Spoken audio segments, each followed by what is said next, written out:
Chapitre 12. La Trinité.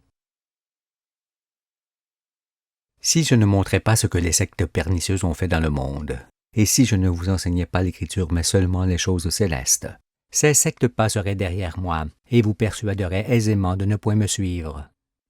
Il ne pourrait alors y avoir de rescapés dans ce qui arrive.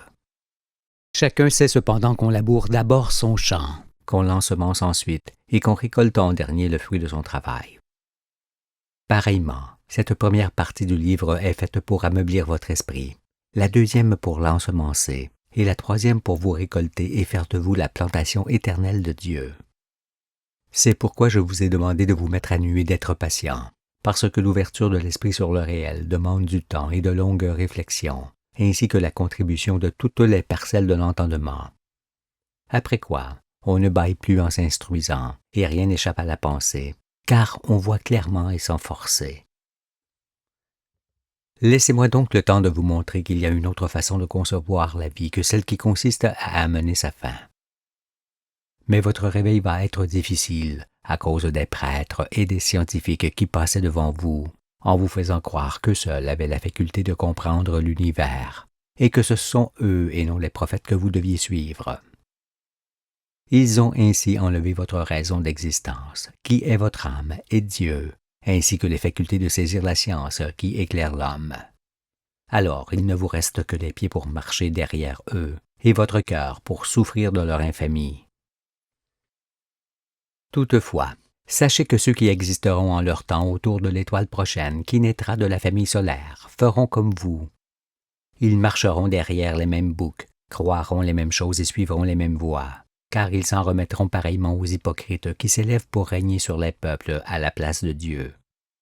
Ainsi, ils chanteront vos cantiques sans voir la fin de leur monde vers laquelle ils progresseront chaque jour.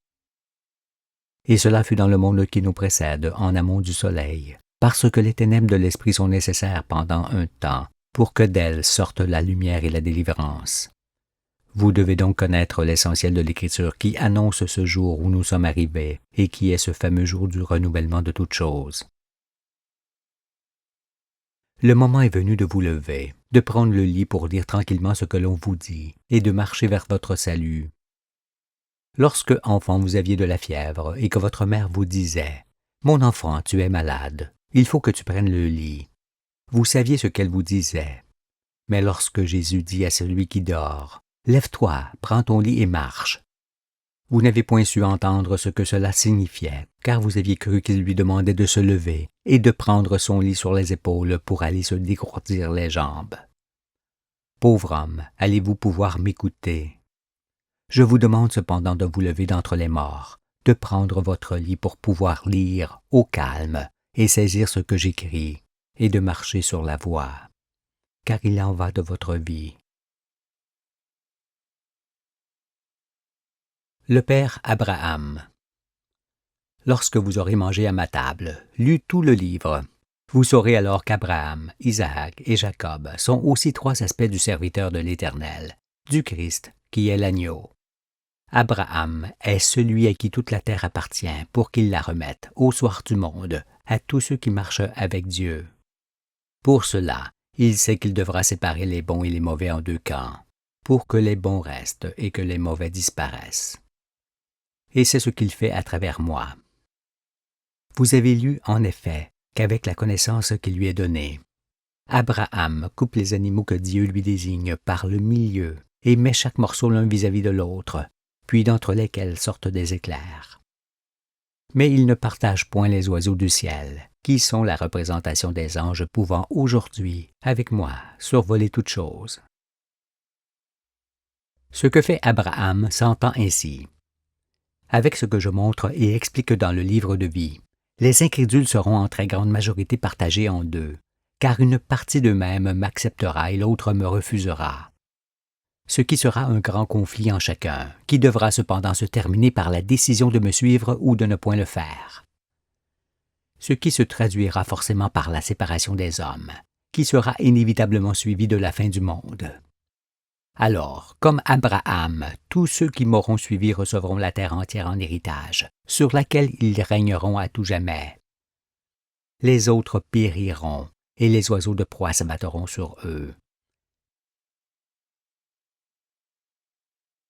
Par ailleurs, pourquoi Abram fut-il appelé Abraham? Quel est le sens de ce changement de nom? Tout d'abord, il faut concevoir que l'homme est comme une chandelle en préparation, devant être éclairé le moment venu. Cela pour voir le réel tel qu'il est et pour se conformer aux raisons pour lesquelles il a été créé. En ce sens, Abram est l'homme de Dieu encore ténèbres, éteint. Mais lorsqu'il entend la voix du Très-Haut, il s'éclaire et marche avec lui. Et c'est alors que Dieu lui demande de ne plus s'appeler Abram, mais Abraham, parce que d'homme, il est devenu ange, à la manière de ce que vous allez devenir. Après cela, Abraham institue la circoncision de la chair pour garder l'alliance de Dieu. Ensuite, Dieu le prévint qu'il va détruire Sodome et Gomorrhe, et que ceux qui ont encore des oreilles pour entendre, comme l'eau qui en est la représentation, en sortent pour se réfugier dans les villages des montagnes pendant qu'il en est temps. Sodome et Gomorrhe ne sont point des villes cependant, mais les symboles des villes corrompues du soir du monde. Car Sodome signifie homme avec homme, l'homosexualité, et Gomorrhe signifie la gonorrhée, la maladie qui en résulte. Examinez, n'est-ce point aujourd'hui le comble de la perversion dans les villes, qui engendre des maladies abominables et incurables qui emportent les habitants? Comme Abram fut appelé Abraham, Sarai, son épouse, fut appelée Sarah. Mais stérile, elle n'enfantait point. Alors Sarah prit sa servante, Agar, et la donna à son époux pour qu'elle enfante à sa place.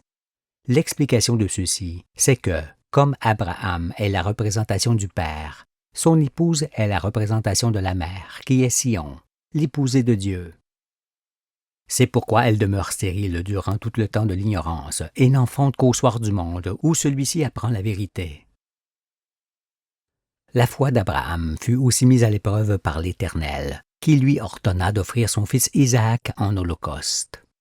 Craignant l'Éternel, qu'il le faisait aller où il ne voulait pas aller, Abraham l'écouta et se prépara à ce sacrifice. Mais voyant qu'Abraham lui obéissait entièrement, Dieu lui retint le bras, afin qu'il ne fasse point périr son fils Isaac. Cela signifie que celui à qui toute la terre est remise doit écouter Dieu seulement pour pouvoir accomplir sa mission, qui consiste à sauver le monde, quitte à sacrifier ceux qui lui sont chers. Cette épreuve est aussi la mienne, soyez-en convaincus.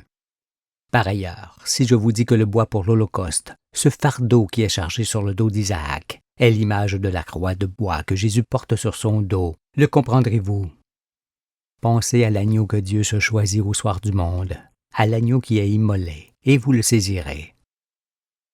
Car ce n'est pas sans savoir que ma vie est sacrifiée, ni sans douleur que je m'avance vers vous pour vous sauver. Le troisième jour. Lorsque, pour l'éprouver, Dieu demande à Abraham de sacrifier son fils Isaac, il lui montre le lieu où son fils, le fils de sa vieillesse, sera immolé. Il est dit, et le troisième jour, Abraham, levant les yeux, vit le lieu de loin. Pour saisir ceci, sachez concevoir en premier que je suis le fils de la vieillesse d'Abraham, car ce fils-là ne peut paraître que bien loin d'Abraham, qu'au soir du monde, lorsque Abraham et Sarah sont effectivement âgés. Mais avant cela, Dieu dit à Moïse, en lui parlant des hommes, « Sanctifie-les aujourd'hui et demain, qu'ils lavent leurs vêtements, qu'ils soient prêts pour le troisième jour. » Ces 3 jours, aujourd'hui, demain et après-demain, ne sont pas 3 jours d'hommes. Ils sont l'indication d'époque qui ne sont pas à confondre avec les jours de la création. Car demain signifie l'intervalle de temps qui sépare Moïse du Fils. C'est pourquoi Jésus dit, « Je ressusciterai au 3e jour. » Nous sommes par conséquent arrivés dans ce fameux 3e jour où Dieu descend visiter la terre. C'est pourquoi il est écrit que c'est au 3e jour qu'Abraham voit l'agneau immolé, car ce jour est le lieu du temps où cela se produit. Vous comprenez alors pourquoi Jésus dit qu'Abraham tressaillit de joie lorsqu'il vit son jour. Ce jour est aujourd'hui, parce que Abraham sait que le jour où le fils de sa vieillesse se lève, il sauve le monde et remet la terre entière, la terre promise, à sa postérité.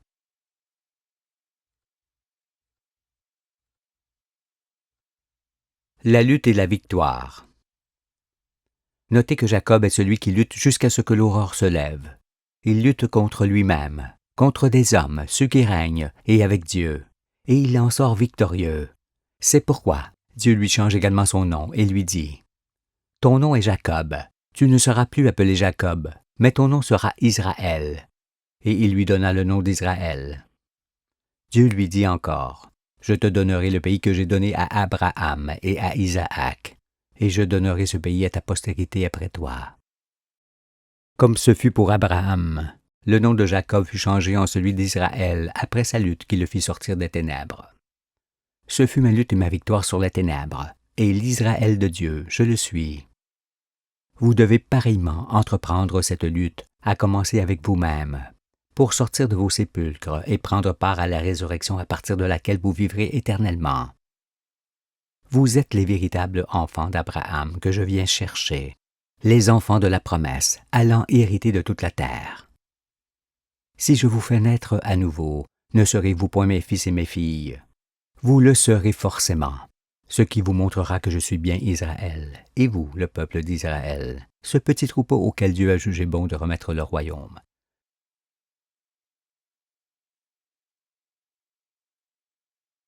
L'ascension par l'échelle de Jacob. Si vous ne comprenez pas toujours très bien ce que j'explique sur l'Écriture, ne vous désolez pas, car d'autres choses du livre vous feront voir ce qui était tenu caché. Cependant, bien qu'elle soit visible dans la deuxième partie du livre, je dois expliquer ce qu'est l'échelle de Jacob que nul ne saisissait. L'Écriture dit « Jacob arriva dans un lieu où il passa la nuit, car le soleil était couché, le temps des ténèbres. Il y prit une pierre, dont il fit son chevet, le fils sur lequel il se repose, et il se coucha dans ce lieu-là, le lieu du temps marqué.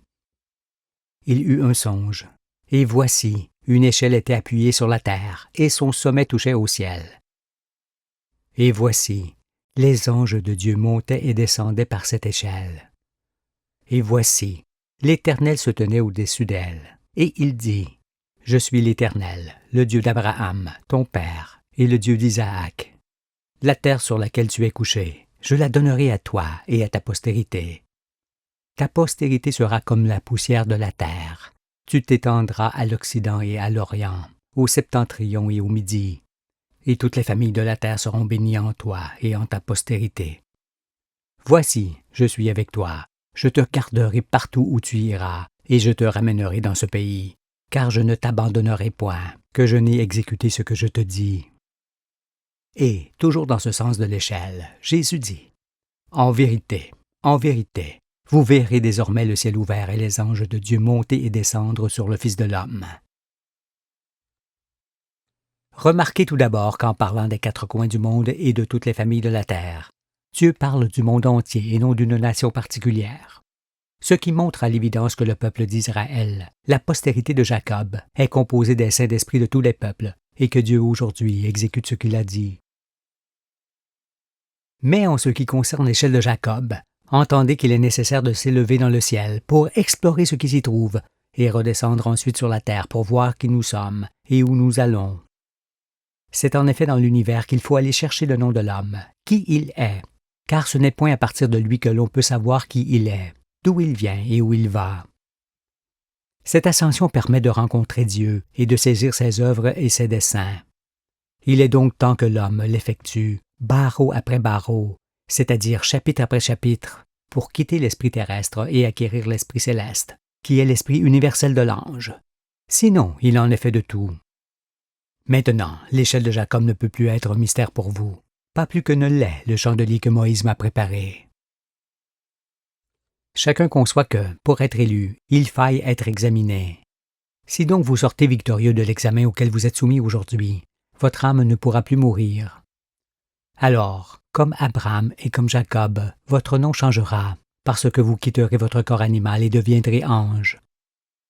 Votre corps ne changera pas cependant, mais votre esprit, lui, ne sera plus le même. Tout sera alors différent en vous et dans le monde, car, lorsque l'homme devient ange, il est semblable à une chandelle qui s'éclaire et dont la raison d'être est de briller pour dissiper les ténèbres à tout jamais. Le monde est toujours à l'image de ceux qui le bâtissent. C'est pourquoi le monde juste des anges dans lequel je vous emmène ne peut être le monde inique des hommes dans lequel je vous prends. Notez pour l'instant que les lampes du chandelier que Moïse m'a préparées sont pour m'assister dans ma mission, et qu'Abraham, Isaac et Jacob sont ensemble mon être dans cette mission, ainsi que la Trinité que le monde devait connaître. Car vient d'abord le Père, Abraham, puis le Fils, Isaac, puis le Saint-Esprit, Jacob, dans le monde et dans le cœur de chacun. Le Saint-Esprit est la conséquence de la lutte dont j'ai parlé pour vaincre les ténèbres. Je dis alors que sans la Trinité connue de tous, il n'y a aucune élévation possible de l'homme, parce qu'il suffit de ne point craindre la parole de l'Éternel pour faire fi de l'enseignement de son Fils. Maintenant, vous comprenez pourquoi Jésus dit que ceux qui iront dans le royaume seront à table avec Abraham, Isaac et Jacob. Car en étant assis à table avec moi, c'est avec eux, en moi, que vous êtes assis.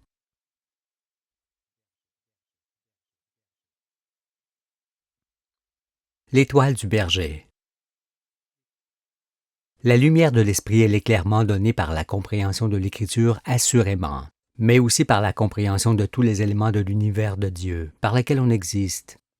C'est pourquoi, dès après que je vous aurai enseigné le sidéral, les astres, vous conviendrez que la lumière du Fils fait lever l'aurore sur la terre, et fait de lui le berger des hommes. Il est donc temps de ne plus penser que la planète Vénus est l'étoile du berger, ou l'étoile brillante du matin dont parle l'Écriture. Car le berger je le suis, et la lumière de mon esprit est cette étoile spirituelle qui annonce l'aurore. Celle-ci fut représentée par 2 triangles, dont les traits signifient pour l'un le Père, le Fils et le Saint-Esprit, et pour l'autre Abraham, Isaac et Jacob qui sont en moi. En rapport avec le Sauveur, David est la figure de celui qui combat le monde de l'hypocrisie. Je suis donc son fils, parce que j'accomplis ce qui est écrit de lui par la seule volonté de Dieu. En moi, Dieu a trouvé le chef de ses armées. Il a trouvé David. Contesterez-vous que j'ai reçu l'étoile de David? Cette étoile, qui symbolise la lumière de l'esprit, est aussi l'étoile du berger que Jésus m'a remise pour qu'à mon tour je la remette à ceux qui sont circoncis, car cette lumière est transmissible d'homme à homme, comme l'est une flamme d'une chandelle à l'autre. Mais je suis attristé par vos façons de voir, parce qu'en représentant le Fils par sa croix et non par sa lumière, ce qui signifie en l'associant à la mort, et non à la vie comme vous deviez le faire, cela vous empêchait de comprendre que l'étoile du berger des hommes est aussi l'étoile de David, l'étoile brillante du matin qui se lève dans les cœurs. Ainsi, vous ne pouviez saisir la prophétie, ni que l'agneau de Dieu est le premier-né d'entre les hommes, qui écrit lui-même la vérité. Si donc vous ne saisissez pas ces choses simples sur la lumière du Fils, comment saisirez-vous que la Trinité qui est en moi forme tout mon être? Cet aspect de ma personne et de ma connaissance est symbolisé par l'étoile du berger, qui est le symbole de la lumière du gardien des hommes. Si vous recevez mon baptême au fur et à mesure que je vous enseigne, cela signifiera que vous êtes marqué du sceau de Dieu sur votre front et désigné de la sorte pour la vie éternelle. Vous aurez reçu mon étoile qui vous sauvera, car Dieu ne vous choisit pas selon votre aspect ou votre âge, ni ne vous sauve par l'arme. Il vous choisit par la circoncision de votre cœur qui vous permet de vous élever jusqu'à lui, et vous sauve par la lumière de son Fils qu'il transmet en chacun de vous. Mais Dieu laisse à tous le libre choix d'entrer ou de ne point entrer dans son temple. En effet, être élu et aller dans son royaume n'est pas un droit acquis à la naissance. Non, sans effort de compréhension et sans volonté de changement du cœur de l'homme, point de royaume ni de vie éternelle. Cependant, chacun fera ce qu'il voudra, car celui que Dieu envoie sur terre laisse l'homme toujours libre d'agir comme il le veut.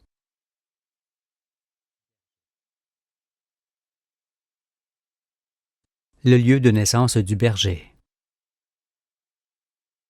Par la suite, nous parlerons d'Adam et Ève, et montrerons qu'ils ne sont pas un couple duquel descendrait l'humanité entière, mais qu'ils sont le nom de l'homme et de la femme que Dieu a créés. En effet, nous verrons que les peuples apparurent tour à tour, les uns à la suite des autres, dans les pays qui les ont enfantés. Et puisqu'on vient au monde en étant toujours l'héritier de ce qui existe avant soi, le Fils de l'homme, qui est le Fils des hommes, ne peut sortir que du peuple dernier-né, se trouvant dans la génération blanche qui termine la création de sa présence. Chaque peuple qui naissait était l'héritier de ceux qui le précédaient, et le dernier-né des peuples, qui est la représentation de tous les hommes, est le seul peuple d'où pouvait sortir le Fils de Dieu. Tous les hommes de la terre ont âme et cœur identiques, pouvant rire ou pleurer. Mais un peuple est toujours à l'image du pays qui l'a enfanté. C'est pourquoi un pays fort riche en diversité donne des hommes fort riches en esprit, car ceux-ci doivent composer avec tout ce qui existe autour d'eux. Et le pays duquel je sors résume le monde entier. On remarque d'abord son climat tempéré, et les 4 saisons de même durée et d'égale importance qui lui sont attachées. On y trouve des fleuves bien répartis dans le paysage, lui donnant une irrigation comparable à celle des êtres vivants. On y voit les mers et les montagnes, les plaines et les vallées, ainsi qu'un grand nombre de choses contraires et diverses qui développent l'esprit des habitants, surtout que les hommes originaires de ce pays furent souvent mêlés à des hommes venus d'ailleurs. C'est pourquoi, tel le flux et le reflux de la mer, tout arrive et repart de ce jardin dans lequel Dieu appelle son Fils sur le soir, et à l'Orient duquel il plaça les prophètes. Tout ce que je dis là, Moïse et Jean le connaissaient et savaient où je naîtrais pour cette raison. Lorsqu'on dit « le Fils de l'homme », entendez « le Fils de tous les hommes sous le ciel », et cela par héritage.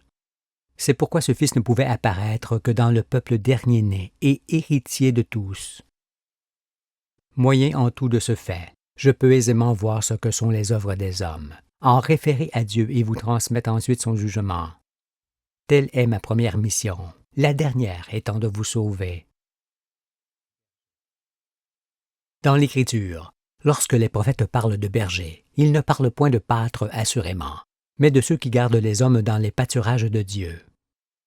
Dans ce sens, vous savez que 3 bergers, les 3 rois mages, suivent une étoile qui s'arrête sur la tête du Fils venant de naître. Cette scène, comme les autres, est aussi à entendre dans le sens spirituel, parce qu'il s'agit d'Abraham, d'Isaac et de Jacob qui marchent vers le 4e et le lieu où il vient de naître, pour que l'on sache du soleil levant au soleil couchant que celui-là est le véritable et que son nom est parole de Dieu.